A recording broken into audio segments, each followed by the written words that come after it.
그래 쓰는 데가 좀 좁아서 제가 이제 지우고 이렇게 해야 되거든요. 저쪽까지. 원래 제가 잘 안 지우잖아요, 아시다시피.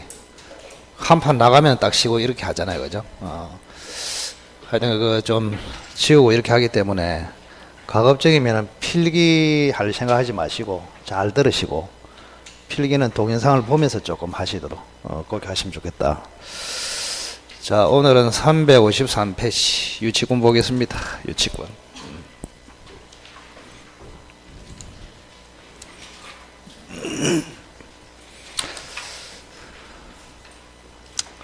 여러분이 그 운전하면서 길가에 지나가다 보면 공사하다가 중단이 돼 가지고 현수막에 유치권 행사 중 이런 거 볼 수 있단 말이에요, 그죠? 그는 이제 공사 대금을 못 받아 가지고 공사 대금 받을 때까지 자기가 작업한 그 건물을 잡고 있는 거예요. 그걸 이제 유치권이라 합니다. 유치권. 자, 우선은 유치권에는 뭐가 시험에 나오느냐? 유치권이 성립이 됐냐 안 됐냐 이겁니다. 다음 중 유치권이 성립하는 것을 골라라, 성립하지 않은 것을 골라라, 이렇게 나옵니다. 그럼 성립이 되려면 성립 요건이 필요하겠죠. 예를 한번 보겠습니다. 갑이 지금 시계를 가지고 있는데 이 시계가 고장이 났단 말이에요. 고장이 나가지고 을에게 좀 수리를 해 주십시오. 수리 의뢰를 했습니다.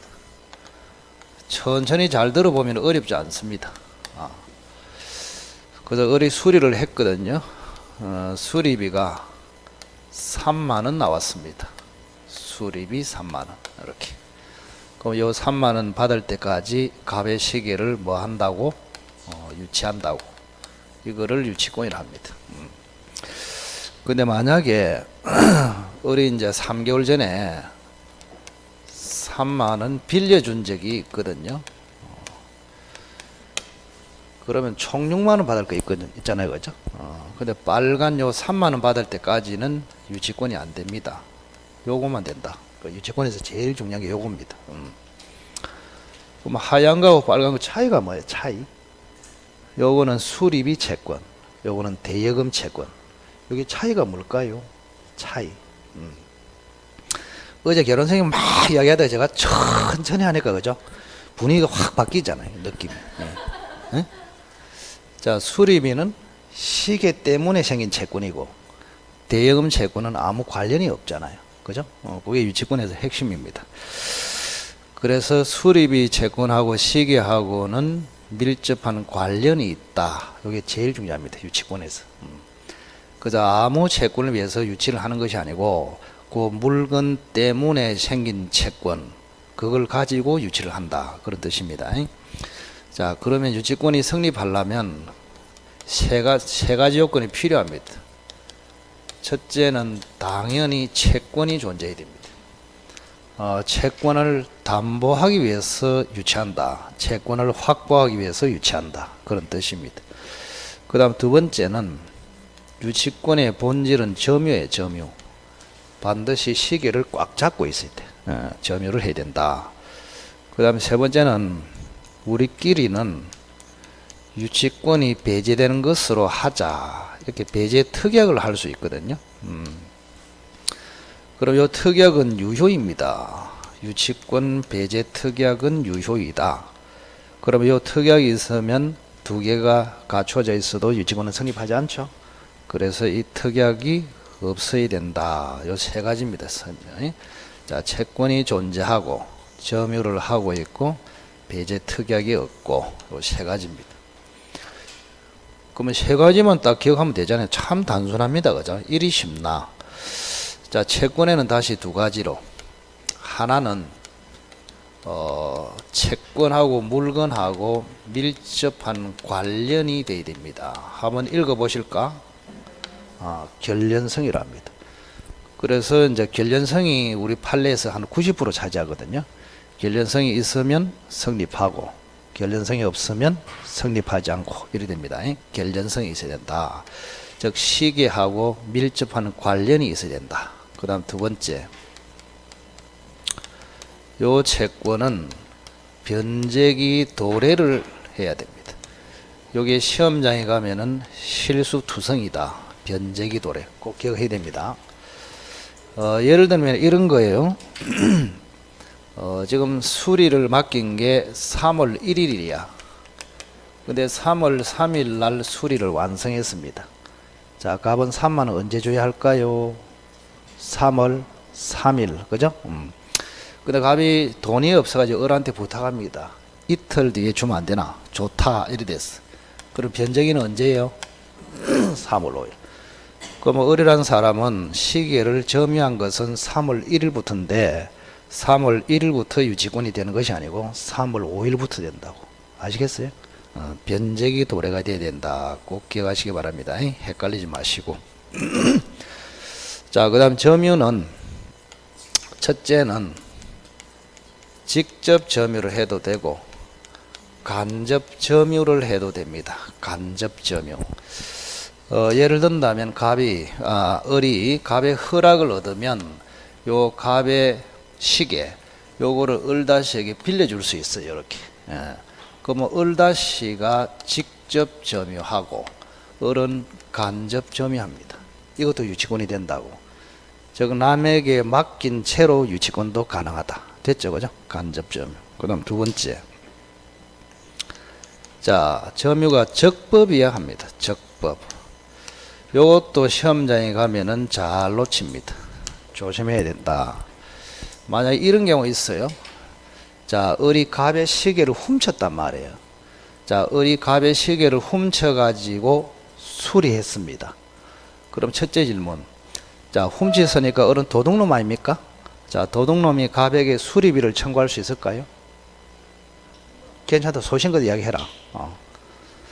자, 도둑놈은 시계 주인한테 수리비 내라고 청구할 수 있을까? 할 수 있습니다. 그죠? 왜냐하면, 여러분은 생각이 이제 도둑놈 주제에 무슨 수리비를 청구하냐, 이렇게 생각하는데, 형사 처벌되는 것은 별개로 하고, 민사적으로 봤을 때는 도둑놈이 아무리 수리를 해도 시계 소유는 갑입니다. 갑. 그럼 수리된 채로 돌려주면 갑이라는 사람은 3만원 이득을 취했잖아요. 그래서 도둑놈 입장에서는 그 이득을 받아낼 수 있습니다. 그래서 수리비를 청구할 수 있어요. 근데 문제는 을이 이제 갑으로부터 수리비 받을 때까지 우연히 시기를 계속 점유하고 있었단 말이에요. 그러면 수리비 받을 때까지 도둑놈이 유치권을 주장할 수 있겠냐? 그거는 된다, 안 된다? 그건 안 된다. 왜? 왜 앞에서는 왜 이리 내가 작아지는지 이리 되잖아. 그죠? 도둑놈의 점유는, 시계 점유는 적법이다, 불법이다? 불법. 그래서 안 되는 거예요. 적법이 돼야 된다고. 그래서 차분하게 채권이 존재하고 점유를 하고 배제 특약이 없고 채권에는 밀접한 물건하고 관련성이 있어야 되고 채권의 변제기가 도래야 되고 점유는 뭐? 직접도 되고 간접 점유도 되고 이 점유는 불법은 안 되고 적법 점유여야 한다. 이렇게. 자, 결련성이 있는 채권은 지금부터 조금 암기를 하는 게 좋아요. 아예 요 네 가지를 암기하면 끝이다. 하나는 비용 상환 청구권. 비용 상환 청구권 한번 읽어보세요. 비용 상환 청구권. 그 다음에 두 번째는 공사 대금 청구권. 세 번째는 물건 하자로 인한 손해배상 청구권. 네 번째는 동물 침해로 인한 손해배상 청구권. 요 네 가지. 자, 그래서 여기에 들어가면은 결련성이 있고 유치권은 성립하고 여기에 안 들어가면은 결련성이 없고 유치권은 성립하지 않고 그렇게. 그럼 지금 수리비 채권도 여기에 들어간단 말이에요. 여기에. 그래서 비용 상환 청구권에 들어가는 것이 80% 이상입니다. 기타 공사대금 청구권, 물건 하자로 인한 손해배상 청구권, 동물 침해로 인한 손해배상 청구권. 꼭 기억하십시오.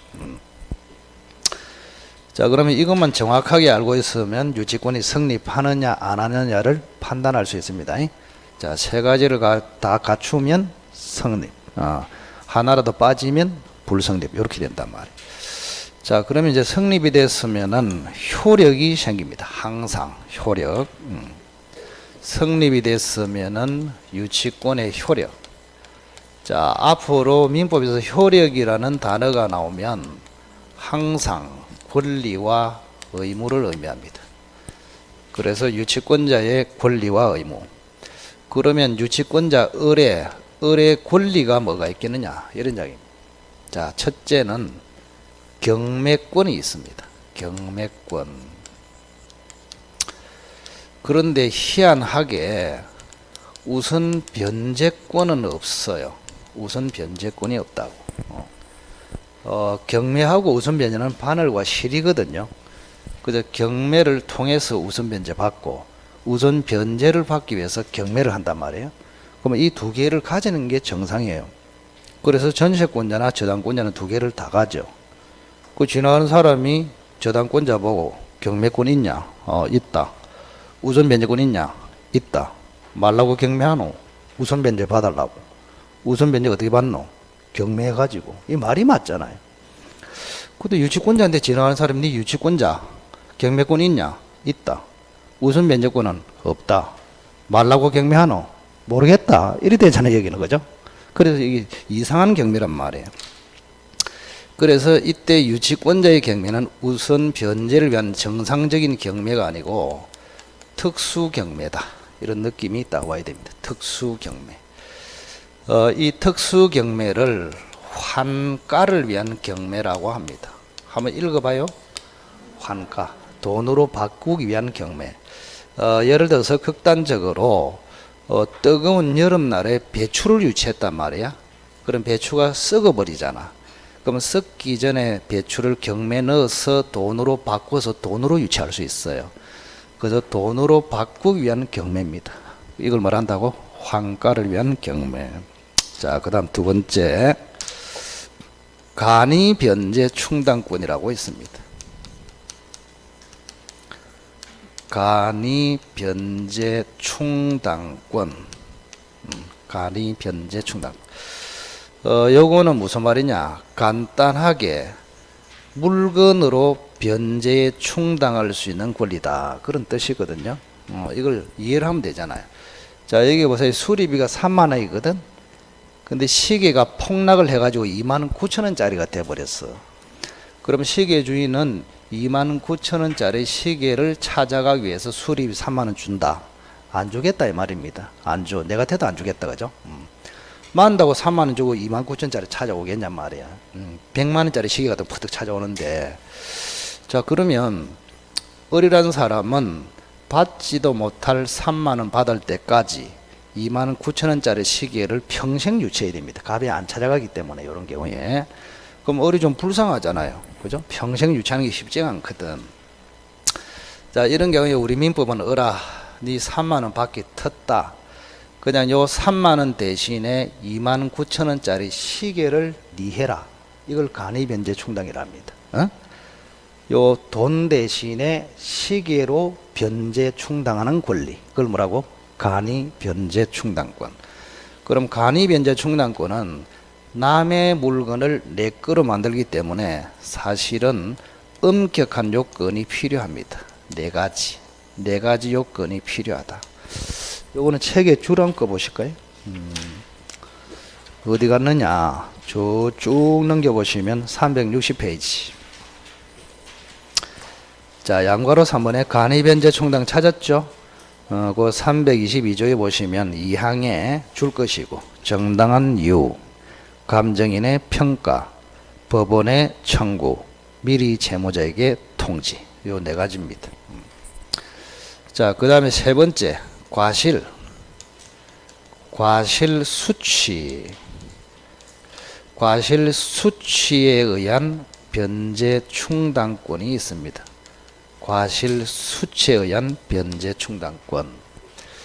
자, 우리 책에는 과실 수취권 돼 있잖아요. 그죠? 즉 무슨 말이냐? 자, 보세요. 갑의 허락을 받아 가지고 을이 요 시계를 빌려주고 사용료 받을 수 있잖아요. 그 사용료를 먹을 수 있다고. 그걸 과실수치랍니다. 과실수치. 그런데 정확하게는 과실, 사용료를 받아가 지하는 것이 아니고 변제 충당할 수 있는 권리가 있다 이 말입니다. 그래서 책에는 과실수치권 돼 있는데 정확하게는 과실수치에 의한 변제 충당권 이래야 맞습니다.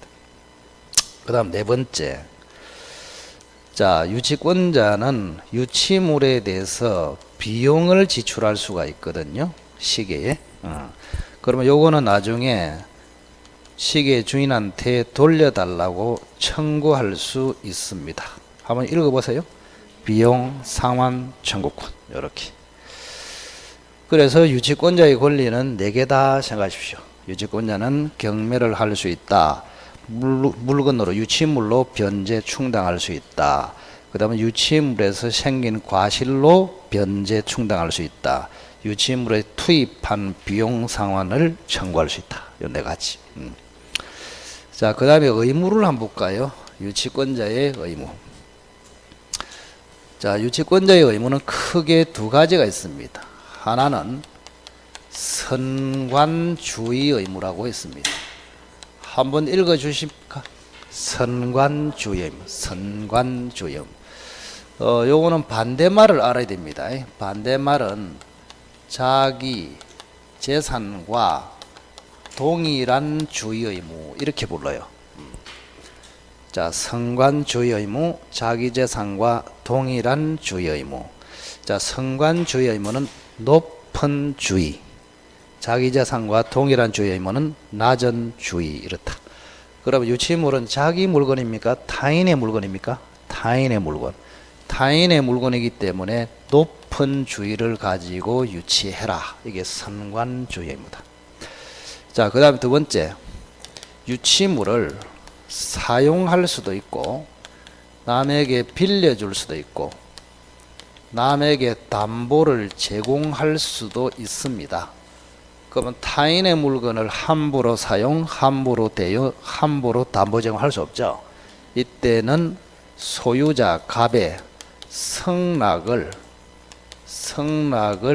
받을 의무가 있습니다. 성락을 받을 의무. 이렇게 2가지 의무가 있다. 근데 주의할 점은 사용에는 2종류가 있거든요. 자, 보통의 사용이 있고요. 보존에 필요한 사용이 있습니다. 2가지가 있다. 보존을 위한 사용. 대표적으로 컴퓨터를 유치했단 말이야. 그러면 바이러스가 침투해서 그런 바이러스를 퇴치하기 위해서 사용한다. 그런 걸 뭐라고? 보존을 위한 사용. 보존에 필요한 사용을 할 때는 성락이 필요 없습니다. 이렇게. 그래서 보통 사용, 대여, 담보 제공할 때 갑의 성락을 받을 의무.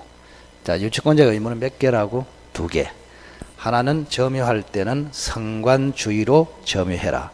그리고 유치물을 사용, 대여, 담보 제공할 때는 소유자의 성락을 받아라. 이 2가지. 그러면 이 의무 자체가 중요한 것이 아니고 유치권자가 요 의무를 위반을 할 수가 있단 말이에요. 위반을 했어. 자, 위반을 했을 때 갑의 조치는 어떤가? 이게 훨씬 더 중요하다고. 유치권자가 의무를 위반했을 때 갑의 조치는 어떤가?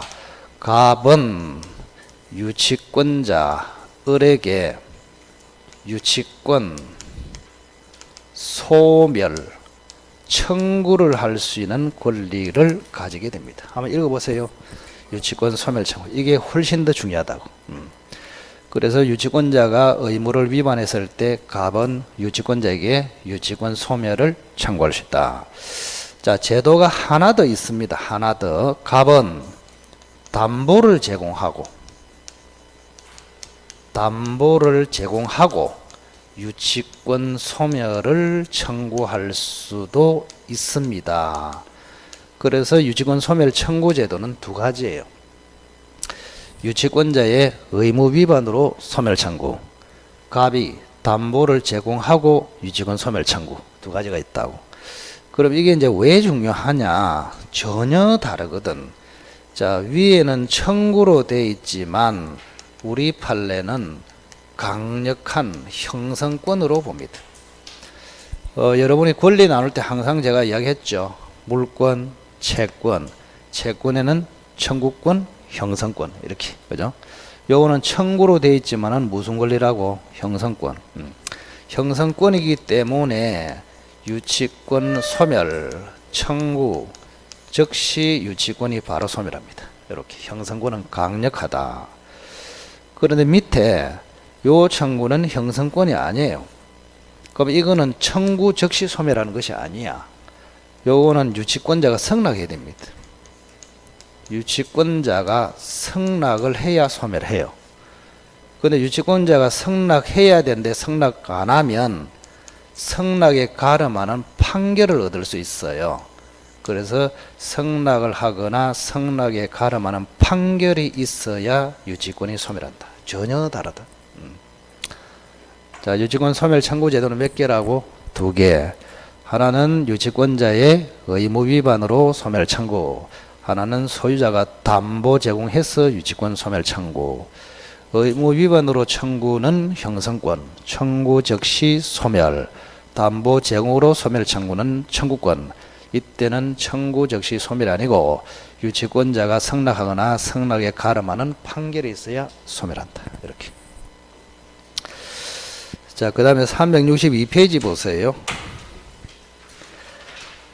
자, 맨 밑에 보시면 326조가 있습니다. 기출이 한 5, 6번 됐어요. 그 조문 326조.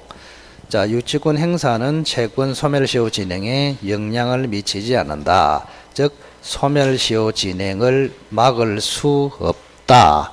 그대로 진행된다. 이런 뜻입니다. 그리고 유치권 행사는 백날 해봤자 헛방이다. 이런 이야기예요. 그 밑에 적어놔라. 채권 자체를 행사해야 소멸시효 진행에 영향을 미쳐서 막을 수 있다. 뭐라 했노? 채권 자체. 그러니까 이제 유치권자가 가진 권리가 2개잖아. 채권하고 유치권하고. 유치권 행사를 해가지고는 아무런 효력이 없다고. 뭐를 행사해야? 채권을 행사해야 채권 소멸시효 진행을 막을 수 있다고. 영향을 미쳐서 막을 수 있다고. 유치권 행사로는 막을 수 있다 없다? 없어. 뭐를 행사해라고? 채권을 행사해라. 왜 그러냐? 유치권 행사는 의사표시가 아니에요. 그 시계를 가만히 잡고 있는 이게 뭐요? 유치권 행사라고. 근데 이게 채권 소멸시효를 막으려면 의사표시를 해야 되거든.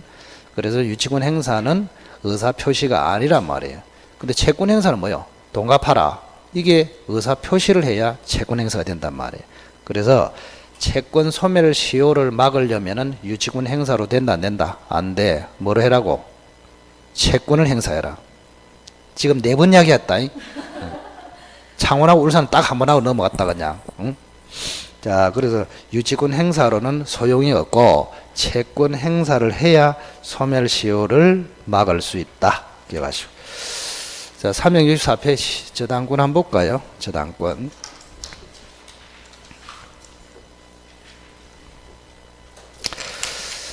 저당권은 뭐 유치권하고 비교할 수 없을 정도로 중요하죠. 자, 우선은 저당권의 등장인물을 한번 보겠습니다. 등장인물 저당권에. 자, 우선은 갑이라는 사람이 을에게 지금 1억을 빌려줬습니다. 그러면 갑은 당연히 채권자이고 을은 채무자가 되겠습니다. 이렇게. 근데 여기 토지가 하나 있네요. 토지가 하나 있습니다. 토지. 근데 갑은 이제 불안하기 때문에 요 토지에 저당권을 잡습니다. 저당권. 그러면 갑이라는 사람은 채권자이면서 뭡니까? 저당권자. 이렇게 됩니다. 자, 그러면 요 땅 주인을 뭐라 할까요? 저당권을 설정한 자. 뭐라 부른다? 설정자라고 부른다고. 뭐라고? 설정자.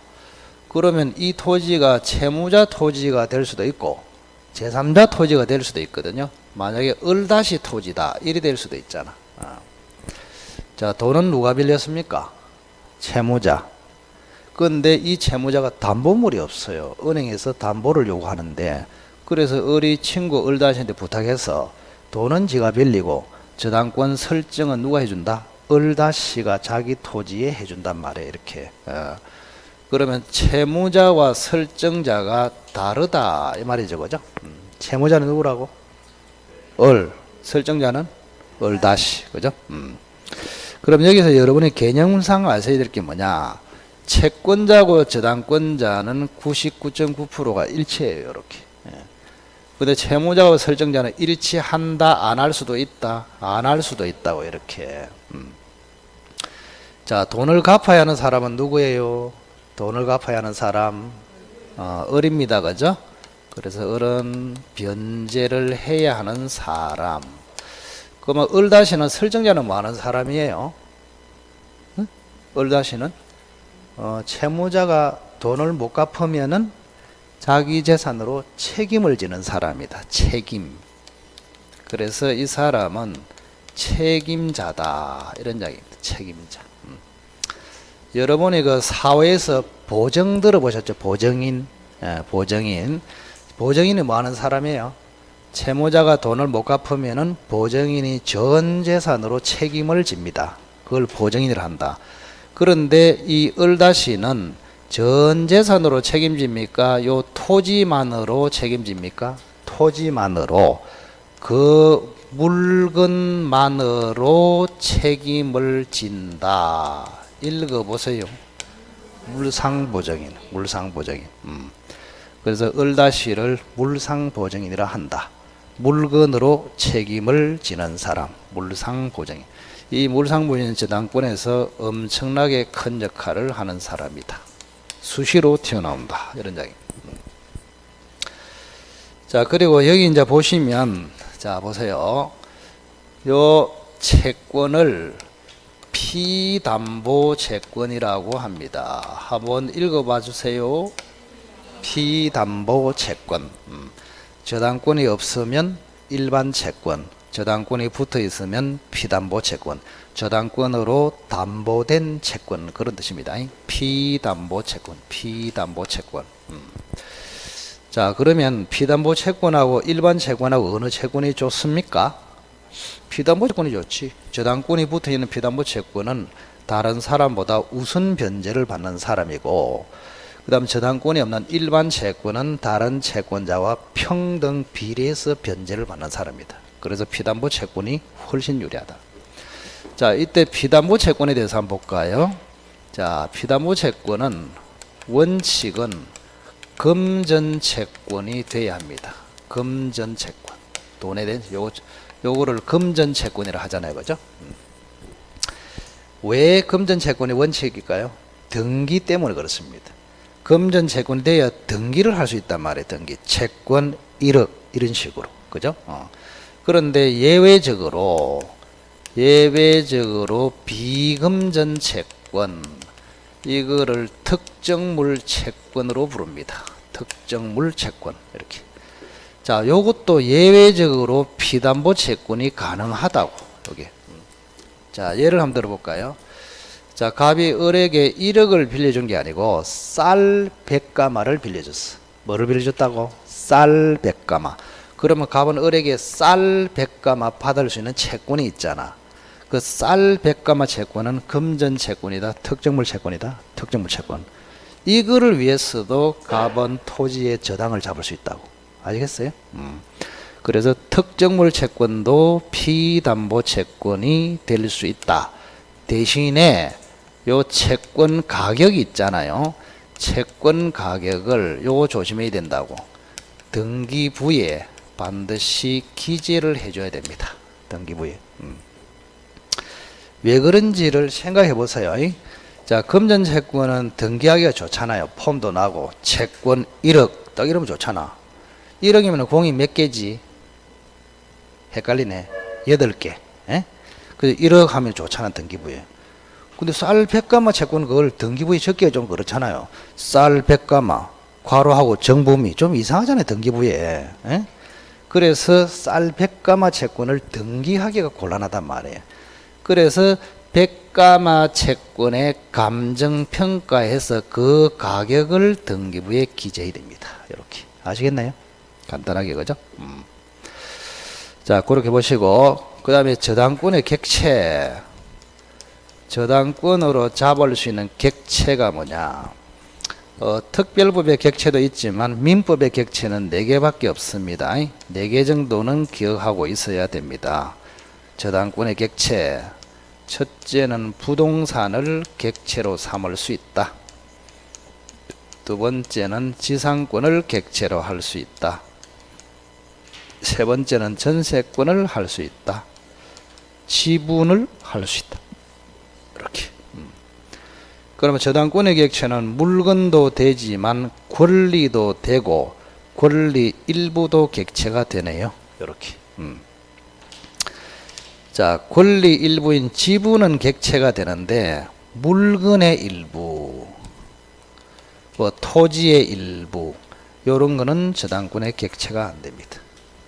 자, 권리 일부는 저당권의 객체가 되고 물건 일부는 된다 안 된다? 안 됩니다. 거꾸로 용익권은 물건 일부에 되고 지분에 안 돼요. 담보권은 물건 일부에는 안 되고 지분에 되고 반대로 되어 있습니다. 반대로. 그걸 기억하시기 바랍니다. 다른 거는 별로 할 거 없나 앞에. 자, 그 다음 쭉 넘어 367페이지 보세요. 쭉 내려오시면 저당권의 효력이 미치는 범위 찾았나요? 거기 별 4개를 딱 하십시오. 시험에 연속 2번 나오는데 항상 중요합니다. 항상 중요합니다. 저당권의 효력이 미치는 범위 이렇게.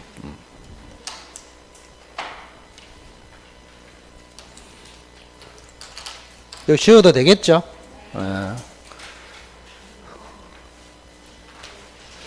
저당권에는 그 효력이 미치는 범위, 즉 효력이 미친다 안 미친다 그게 중요해요. 미친다 안 미친다. 한번 따라 해보세요.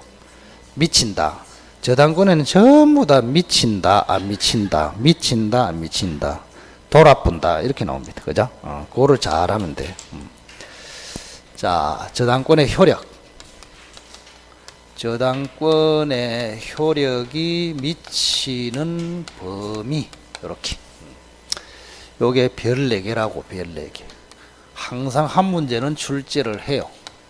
효력이 미치는 범위. 자, 효력이 미치는 범위는 2가지가 있습니다. 첫째는 돈에 미치는 범위. 두 번째는 물건에 미치는 범위. 2가지가 있다. 자, 돈에 미치는 범위가 무슨 말이냐? 경매를 했을 때 우선 변제를 받아갈 수 있는 범위. 그게 돈에 미치는 범위예요. 물건에 미치는 범위는 산에 저당을 잡았는데 산에 있는 나무에도 미치느냐 이런 문제가 물건에 대해서 미치냐 이런 이야기입니다. 자, 돈에 대해서 미치는 거는 그죠? 360조에 나와 있습니다. 피담보 채권의 범위 한번 읽어봐요. 피담보 채권의 범위. 그럼 피담보 채권의 범위란 말은 다른 말로 우선 변제의 범위하고 같은 말입니다. 그래서 저당권자가 경매를 신청해서 우선 변제를 받아갈 수 있는 범위가 뭐냐? 자, 이거는 그림을 통해서 한번 볼까요? 자, 만약에 저당권자가 1억을 빌려줬다면 1억 자체를 원본이라고 합니다. 원본. 그 다음에 이자 약정을 할 거 아닙니까? 그죠? 1년에 연오푼 이자. 그 다음에 계약에 위반했을 때 얼마를 냅시다. 위약금. 그 다음에 변제기가 지나버렸어요. 자, 5월 1일 날 변제하기로 했는데 5월 1일 지나도록 안 갚았어. 그럼 뭐가 붙을까요? 이자가 붙죠. 그때는 무슨 이자를 한다? 무시 조용하노? 지연이자. 이거는 약속한 이자고 이거는 변제기에 변제를 못했을 때 붙는 이자. 뭐라고? 지연이자. 다른 말로 지연배상이라고도 합니다. 이렇게. 그 다음 경매를 신청하면은 법원에서 그냥 경매해 주는 게 아니에요. 돈이 듭니다. 돈. 그래서 경매에 드는 돈을 경매비용 또는 집행비용 또는 실행비용이라고 합니다. 이렇게. 그래서 경매 비용은 저당권자가 먼저 법원에 냅니다. 법원에 내고 나중에 낙찰대금에서 법원에 납부한 실행 비용을 우선 면제 받아낸단 말이에요. 아시겠죠? 자, 몇 개입니까? 5개. 자, 그래서 1억을 빌려줬다고 해서 1억만 우선 면제가 아니란 말이야. 그래서 이자도 우선 면제, 위약금도 우선 면제, 지연이자도 우선 면제, 실행 비용도 우선 면제. 요 5개를 다른 사람보다 먼저 배당을 받는다고. 이렇게. 자, 여기서 주의할 점은 요 이자하고 위약금은 미리 등기를 해놔야 합니다. 뭐 해야 된다고? 등기. 그래서 등기된 이자, 등기된 위약금만 우선 면제를 받을 수 있다.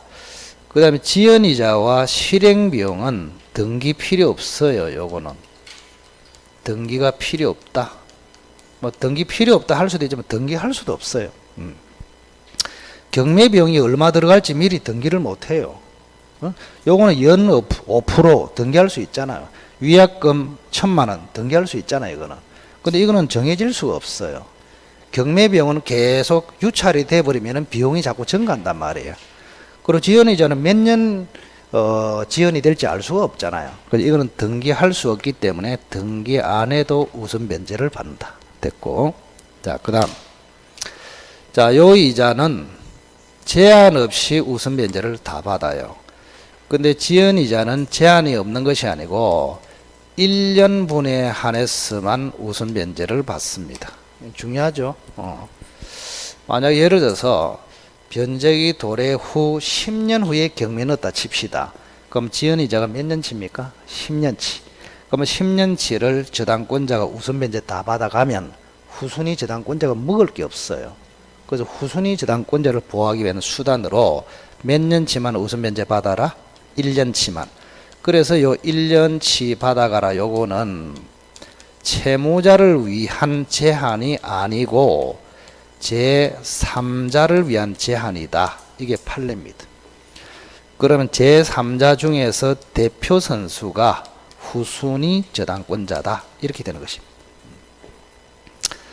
그래서 1년분에 한해서 우선 면제 받아가라. 이거는 누구를 위한 것이다? 제3자 후순위 저당권자를 위한 것이다. 이거 다 받아가 버리면 후순위 저당권자가 받을 게 없다 이 말이에요. 그죠? 그렇게 보시면 되고. 자, 그 다음에 이제 물건에 미치는 범위를 볼까요? 물건에 미치는 범위.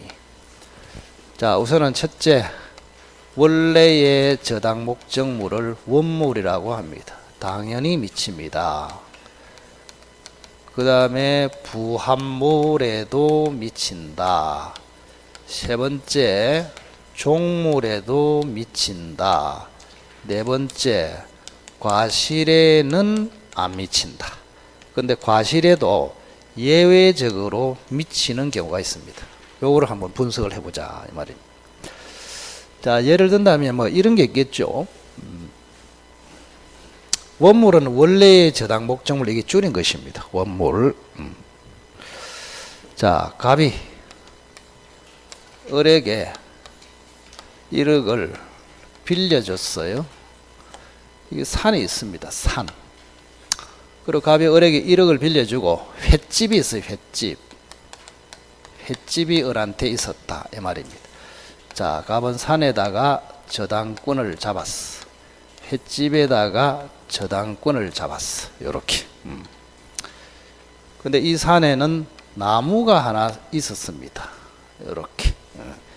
횟집에는 옆에 수족관이 있었습니다. 뭐가 있었다고? 수족관. 수족관 아시죠? 횟집. 그러면 저 나무를 뭐라 하나요? 나무를 큰일 났다 큰일 났어.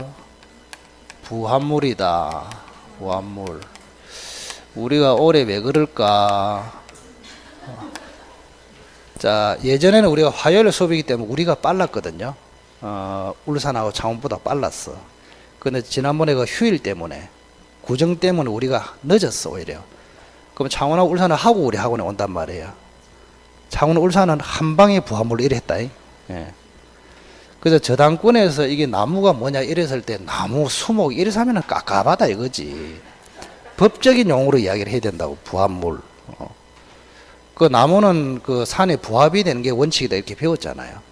나무는 부합이 되고 농작물은 부합이 안 되고, 그죠? 부합물 이렇게 해야 된다. 그러면 수족관을 뭐라 할까요? 요거는 여러분들의 용기를 주기 위해서 딴 데서도 대답을 못했다. 수족관.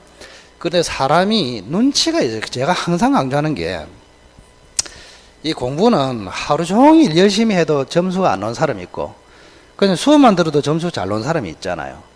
객관식의 특징이 그냥 찍어내는 거예요. 고르는 것이란 말이에요. 내가 머릿속에 완전히 암기해서 하는 게 아니죠. 주관식 하는 게 아니잖아요. 그냥 5개 중에 답이 있잖아. 그걸 찾아내는 거 아닙니까? 그럼 찾아내려면 사람이 눈치가 빨라야 돼. 항상 이야기하지만 눈치가. 벌써 써놨잖아 여기에. 어? 나무는 부합물이다. 그러면 이제 수족관은 뭐라고? 종물이에요. 종물. 어? 참, 네, 종물이라고. 종물. 이렇게. 예. 자, 그러면 이 산은 뭐라 할까? 또 기가 팍 죽어가지고 이것도 대답 안 할라. 괜찮다. 크게 해라. 산은 뭐라고? 원래 저당 목적물. 그걸 줄여서 원물을 하잖아. 그럼 원물의 저당권을 설정하면은 부합물에도 뭐 한다고? 미친다. 그러면 원물의 저당권을 설정하면은 종물에도 뭐 한다고? 미친다. 이렇게. 그러면 부합물과 종물에 미친다는 뜻이 뭐예요? 미친다. 저당권의 효력이 미친다는 뜻이 뭘까? 대체로 다른 학원에서 물어보니까 미친다는 뜻이 뭡니까 하니까 대부분의 학생은 영향을 미친다 이렇게 대답을 하더라고. 우리도 그렇게 생각했습니까? 우리는 입을 다물고 있어서 딴 학원하고 다른 게 마음은 똑같은데 딴 학원은 말로 뱉고 여기는 무건수행 하잖아. 그죠? 차이가 그죠? 무건수행. 미친다 뜻이 뭐라고? 영향을 미친다. 그렇게 대답하는 게 정상입니다. 근데 어느 학원에 가니까 2년 전에 어떤 아재가 손을 들더만은 미친다는 뜻이 뭡니까 하니까 돌아삐는 거 아닙니까? 이러셨더라고. 그죠? 훌륭하죠? 예. 근데 법에서 미친다는 말은, 그죠? 여기까지 낙찰이 되는 범위다. 그런 뜻이에요. 뭐라고? 낙찰. 만약에 산에 경매를 넣으면 낙찰이 될 거 아닙니까? 그럼 산만 낙찰된다. 나무도 낙찰된다. 나무도. 그럼 여기에 경매 넣으면 횟집하고 수족관 2개 다 낙찰이 된다. 낙찰자는 2개 다 소유권을 취득한다. 그런 뜻이에요. 그게 미친다는 말이에요. 자, 그래서 부합물과 종물에도 저당권의 효력이 미친다. 자, 주의할 것. 저당권 설정 전에 들어왔냐 설정 후에 들어왔냐 묻지 않습니다. 이렇게. 만약 이 나무가 산에 저당권이 설정되기 전에 존재해야 미친다. 그러면 틀렸다고. 산에 저당권이 설정되고 난 뒤에 나무를 심어도 이 나무에 효력이 미친다고. 아시겠네요? 그래서 저당권 설정 전에 들어왔냐 설정 후에 들어왔냐 상관이 없다. 그 다음 부합물과 종물이 부동산일 때 등기됐냐 등기 안 됐냐도 불문합니다. 이렇게. 그래 시험에 또 이렇게 나오겠죠. 자, 종물과 부합물이 부동산이다. 그럼 등기된 경우에만 저당권의 효력이 미친다. 그러면 X라고. 등기하고 상관이 있다 없다? 없습니다. 자, 설정 전후도 불문, 등기 여부도 불문. 이렇게. 자, 마지막에 이거를 설명 잘 들어야 돼. 삐리하게 드러나면 무슨 말인지 잘 몰라. 선생도 가르치는 건 제가 한 번씩 유튜브 보거든요. 다른 선 강의하는 거 보면 깝깝한 선생도 천지다. 지도 이해 못하는데 무슨 학생이 이해하겠니? 근데 그 선생도 이해 못하고 학생도 이해 못할 때는 분위기는 굉장히 좋아요. 서로 모르기 때문에. 내 웃고 분위기가 참 좋아. 서로 모르고 선생도 모르고 학생도 모르고 그죠? 자, 그러면 이제 학생은 좀 알겠는데 선생이 모르면 선생이 답답해 보이고 선생은 훤하게 알고 있는데 학생이 모르면은 선생이 답답해 보이고 이렇단 말이에요. 그 설명 잘 들으세요. 과실. 자, 갑이라는 사람이 집을 가지고 있습니다. 이렇게. 여기에 A라는 은행에서 돈을 빌려주고 저당을 잡았습니다. 5월 1일 날. 이렇게. 자, 저당으로 잡혀있는 이 집, 즉 갑의 집입니다. 저당으로 잡혀 있지만 을에게 얼마든지 세를 내줄 수 있습니다. 을은 집을 빌린 사람이야. 그럼 갑은 을에게 뭐 받을 거 있습니까? 갑은 을에게 뭘 받아요? 월세 받을 수 있죠. 겁내지 마라. 괜찮다. 아무라 한다. 정확하게 대답하려고 생각하지 마라. 정확성은 내가 길러줄게. 앞으로 점점 강의를 듣게 되면 사람이 정확해진단 말이죠. 그래서 월세를 받을 수 있는 권리가 있습니다. 근데 월세 그러면 안 돼. 항상 월세를 받을 수 있는 채권, 권리로 표현하는 습관이 있어야 된다고. 자, 이거를 뭐라 하느냐? 법정과실이라고 합니다. 뭐라 한다고? 법정과실. 예전에 과실은 두 종류가 있습니다. 천연과실, 법정과실. 천연과실은 자연적인 산출물, 소에, 송아지, 말에, 망아지, 닭에, 알. 조심해라. 병 사지 말고 알.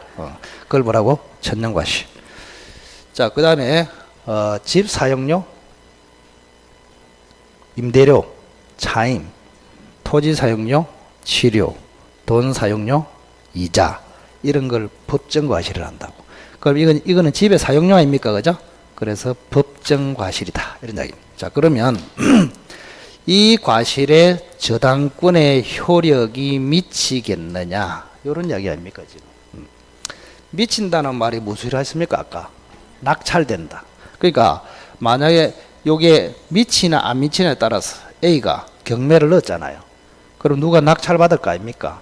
그럼 이 채권도 낙찰이 돼 가지고 낙찰자가 먹느냐, 원래 갑이 먹느냐, 이런 이야기 아닙니까? 월세. 중요한 문제가 발생한단 말이에요. 자, 결론은 미친다, 안 미친다? 안 미친다. 요 써놨네. 안 미친다. 그래서 저당권의 효력이 안 미치기 때문에 A가 경매를 넣어서 낙찰이 되어도 차임 채권은 낙찰이 안 되고 여전히 원래 주인 갑이 차임 채권을 가집니다. 아시겠어요? 그래, 예외적으로 미쳐요. 예외적으로 저당 목적물, 그걸 저당물을 합니다. 저당물을 압류를 해버렸어. 저당물 압류 후에 생긴 과실에는 미칩니다. 즉 무슨 말이냐? 이제 현실적으로 갑이 돈을 안 갚으니까 A가 경매를 신청합니다. 자, 저당권자가 은행에서 경매를 신청하면은 판사가 경매 개시 결정을 해요. 그럼 판사가 경매 개시 결정을 하면서 등기소에 등기하라고 촉탁을 해요. 그러면 등기소에서 요 집에다가 경매 등기를 해버립니다. 뭐 한다고? 경매 등기. 경매 등기를 해버리는 순간 요 집이 압류가 돼버립니다. 뭐가 된다고? 압류. 그래, 동산의 경우는 딱지 붙이는 게 압류지만은 부동산의 경우에는 등기되는 것이 압류입니다. 아시겠어요? 그러면 이 집이 지금 압류가 됐다는 것은 결국에는 경매가 진행되고 있다 그 말 아닙니까? 아까는 경매 진행되기 전에 월세 냈잖아요. 그죠? 그리고 이미 경매가 진행되고 있는데 압류가 됐는데 갑이 을에게 월세 냈단 말이에요. 그때 차임채권. 여기에는 미친다고 이렇게. 오케이? 자, 원래 과실에는 저당권의 효력이 미친다, 안 미친다? 안 미친다. 언제 미친다? 저당물이 압류된 후에 빌려줘서 생긴 과실에는 미친다. 그때 과실은 낙찰자가 먹는다. 이렇게 됩니다. 자, 그렇게 해보시고 그 다음 370페이지 보세요. 물상대위가 있네. 물상대위. 물상대위 좀 중요한데 좀 쉬었다 할까요? 네, 쉬었다.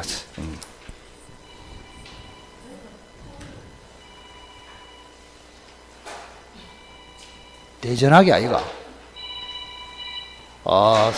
사장님 벨 소리하고 내 거하고 똑같네. 자, 조금 쉬었다 갑시다. 커피도 한잔 하고 날씨도 꾸무리하여가지고 커피 한잔 딱 하고 가면 좋겠다.